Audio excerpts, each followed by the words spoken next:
Kill my baby.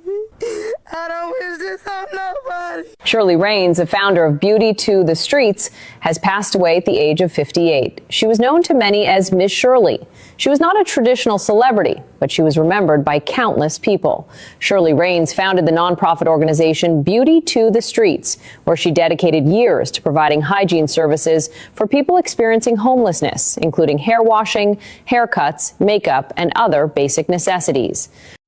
How you doing, Queen? If you are experiencing hunger and Miss Shirley Raines sees you, Hi, King. You want a snack, baby? prepared to be greeted and treated like royalty. Whatever they need, we're a one-stop shop. For about a decade now, the Compton native has been doing basically whatever she can to help folks who may be going through a hard time. Just give you 3. I'll just take 2. I don't want to be greedy. Thank you. Her nonprofit, Beauty to the Streets, has millions of followers across social media, and she uses their donations to fund projects like making home-cooked meals to dish out of her vehicle. The name Beauty to the Streets derives from her first mission, when she began giving makeovers to women experiencing homelessness in the Los Angeles area. That kind of word got around LA, and people started looking for the makeup lady. They started calling me. Now, if you're wondering why Shirley has dedicated so much time to this mission, she says it's been fueled by a tragedy in her life. In her early 20s, while she was experiencing homelessness herself, her 2-year-old son died suddenly. Understandably, even years later, she says that trauma kept weighing her down. I'd done all the successful things that people say you're supposed to do to get out the hood, but I was still mentally caught up, with the death of my son. So when I met this community, it just felt like I connected and resonated so well with them. Yes, my love. What you want, chocolate sauce, caramel, or peppermint? More than 3 decades later, Shirley is now based out of Las Vegas and travels all over to cook for people or pay for their groceries. You need some groceries? Yeah. For the kids and yourself? Yeah. There doesn't seem to be a limit to what she's willing to do for someone. I can't save your life. I couldn't save my son's life. But what I can do, I've learned to do that versus mourning what I couldn't do. I didn't even scratch the surface of all the ways Shirley has helped people, including even putting a woman through nail technician school after Shirley noticed her in line for food with beautiful nails. On the morning of January 27, 2026, Shirley Raines, known to millions as Miss Shirley, founder of Beauty to the Streets, CNN Hero of the Year, and one of the most recognized advocates for unhoused people in the United States, was found unresponsive inside her home in Henderson, Nevada, following a wellness check initiated by her daughter. She was 58 years old. Paramedics were called. She was pronounced dead. No signs of foul play were immediately identified at the scene. No cause of death was announced that day, or the day after, or in the weeks that followed. The woman who had spent nearly a decade documenting every act of service she performed for strangers, posting to TikTok from Skid Row at dawn, sharing every meal she distributed, every haircut she gave, every moment of dignity she restored, died in near total public silence. No statement from law enforcement, no medical explanation, no timeline. Just an absence where a force of nature used to be, and a community of millions left with nothing but questions. What the Henderson Police Department has publicly stated about the death of Shirley Raines amounts to almost nothing.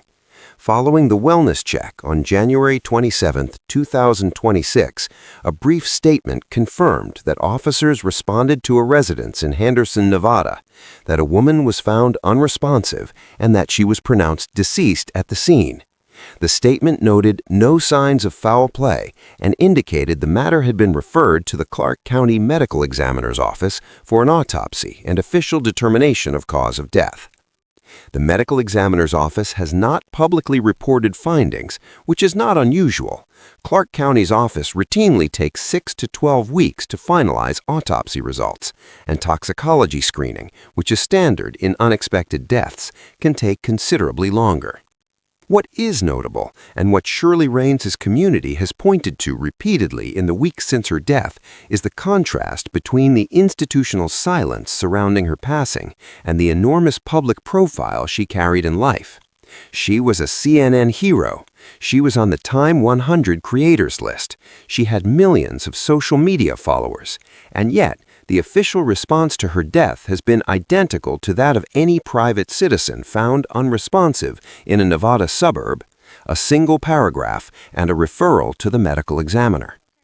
Whether that reflects appropriate procedural normalcy or a failure of institutional attention proportionate to her public significance is one of the questions her community continues to raise. Here, we deliver clear, factual, and up-to-date true crime stories. Subscribe and turn on notifications to stay informed on the latest cases and investigations. I can't thank you guys enough for the outpour of love.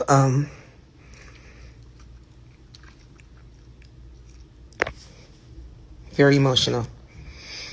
Because I'm the one that shows up for people so they don't feel alone. I'm the one that gets up and feeds people so they don't feel alone. I'm the one that says, it's okay, my love, so they don't feel alone. And I have felt so alone in this process until y'all stepped in. And all the outpour of love, the people checking on me and calling me, it means the world to me.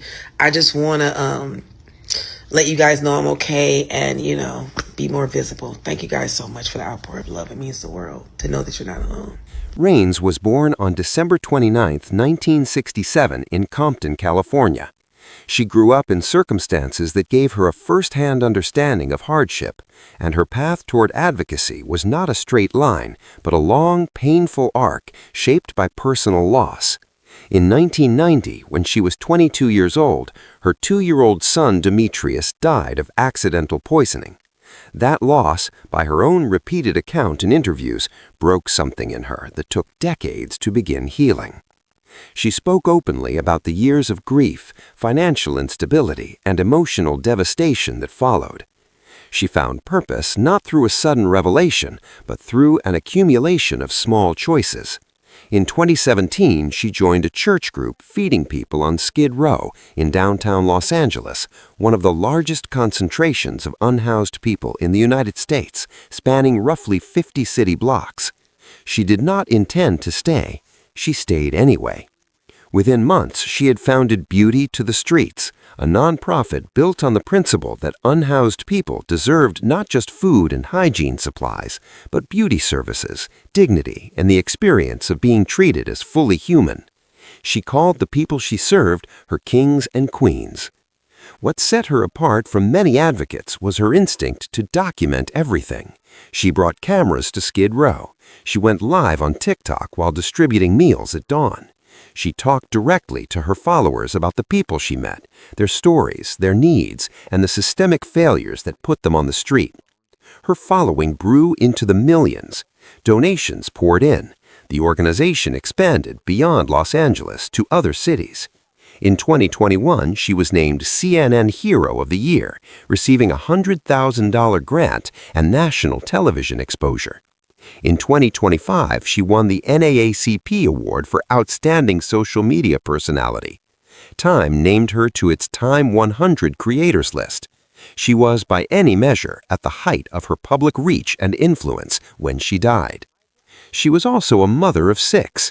Her personal life was not extensively documented in press coverage. She was far more interested in talking about the people she served than about herself.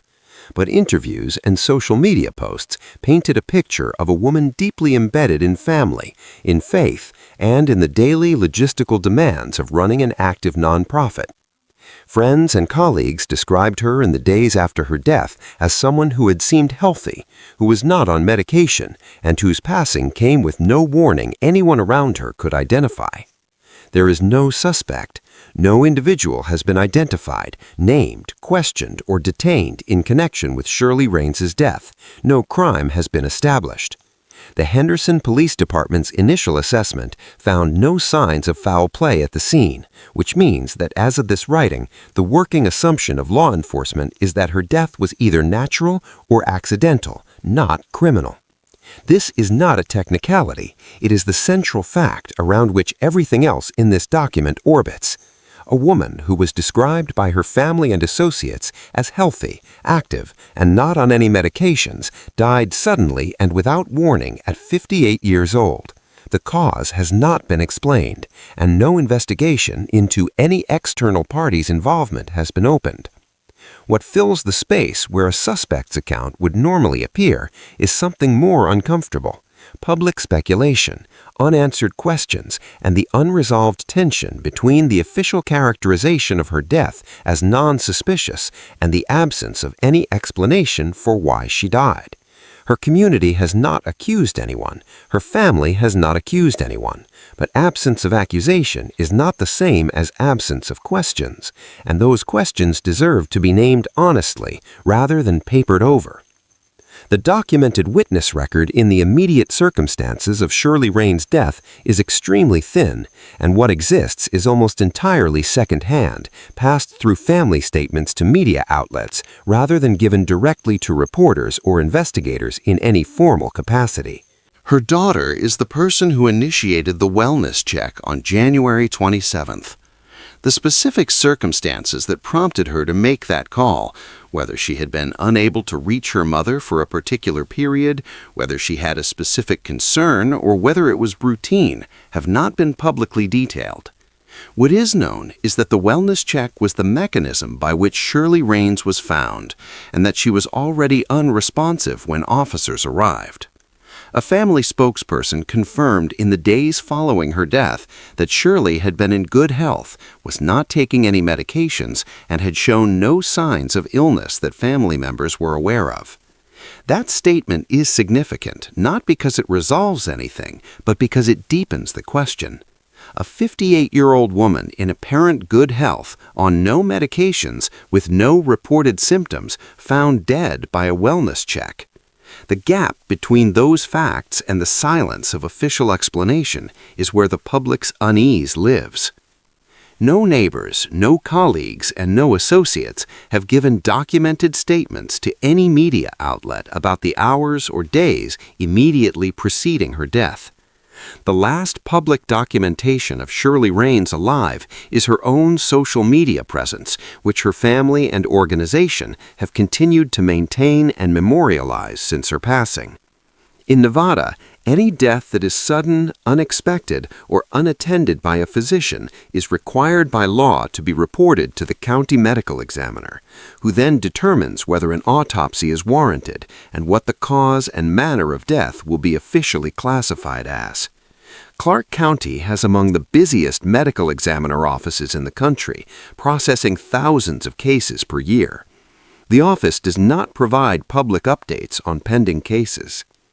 What this means practically is that the investigative record that would normally populate this section, evolving theories, revised timelines, evidence logs, interview summaries, either does not exist in a criminal investigation context or exists within the medical examiner's internal process and has not been made public.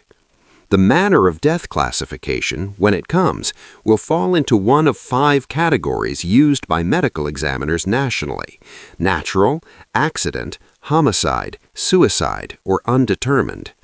That classification and the documented reasoning behind it will be the closest thing to an official investigative narrative that this case produces, unless the classification prompts further action by law enforcement. No forensic findings have been publicly released as of this writing. The autopsy conducted by the Clark County Medical Examiner's Office has not produced a public report. Toxicology results, which are a standard component of autopsy proceedings in unexpected deaths, and which screen for a wide range of substances including prescription medications, illicit drugs, alcohol, and environmental toxins, have not been released and are not expected to be available quickly. Standard toxicology processing timelines in Clark County range from 6 to 12 weeks for basic panels, with extended screening taking longer. What the absence of findings means in practical terms is this: no one outside the medical examiner's office and potentially her immediate family knows why Shirley Raines died. The cause has not been established publicly. The manner has not been classified publicly.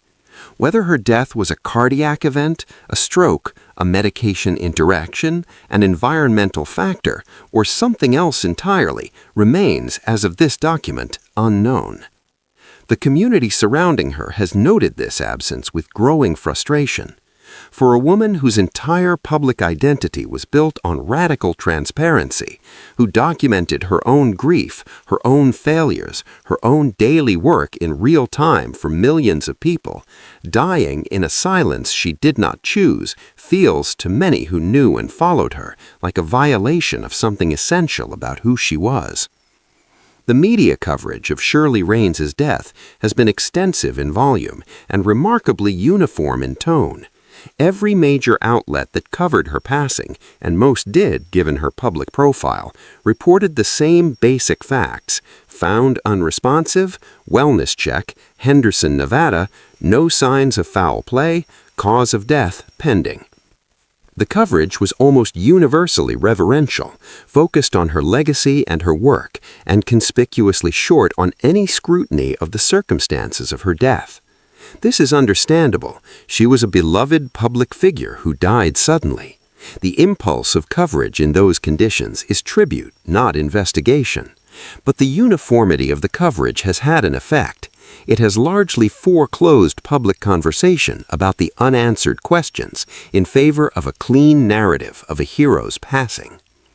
The reality of the case is that the cause of death of a 58-year-old woman in apparent good health remains officially unexplained weeks after her death. The gap between narrative and reality is not, in this instance, a gap created by investigative failure or prosecutorial overreach, as it is in many true crime cases. It is a gap created by the natural human desire to honor someone's memory without complicating it. But Shirley Raines spent her life insisting that uncomfortable truths be looked at directly rather than avoided.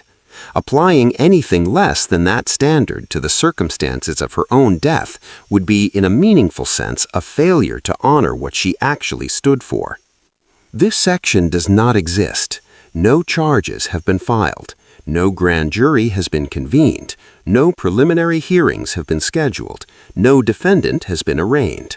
There is no courtroom examination because there is no court case. If the medical examiner classifies Shirley Raines' death as natural or accidental, there almost certainly never will be. If the classification is homicide, that determination would trigger a criminal investigation and potentially, eventually, a prosecution. If the classification is undetermined, the most ambiguous outcome, it would be returned to law enforcement to decide whether further inquiry is warranted.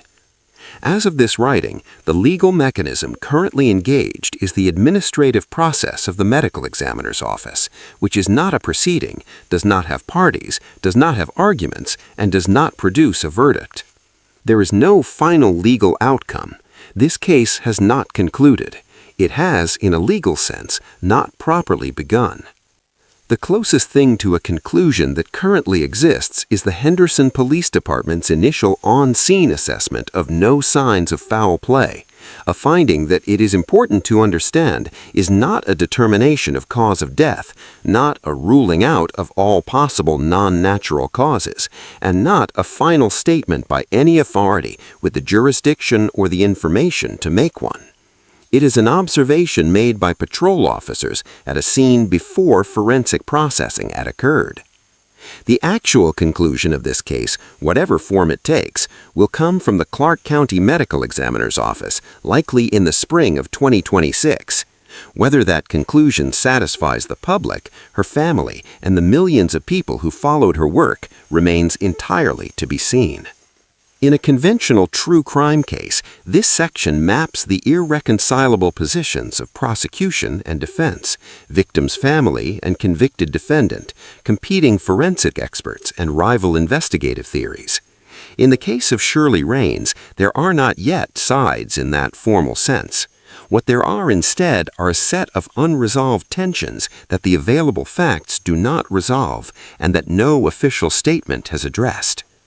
Her family and her community want to know why a woman described as healthy and medication-free died suddenly at 58. That is not an accusation, it is a question, and it is a completely reasonable one. The official record has not answered it.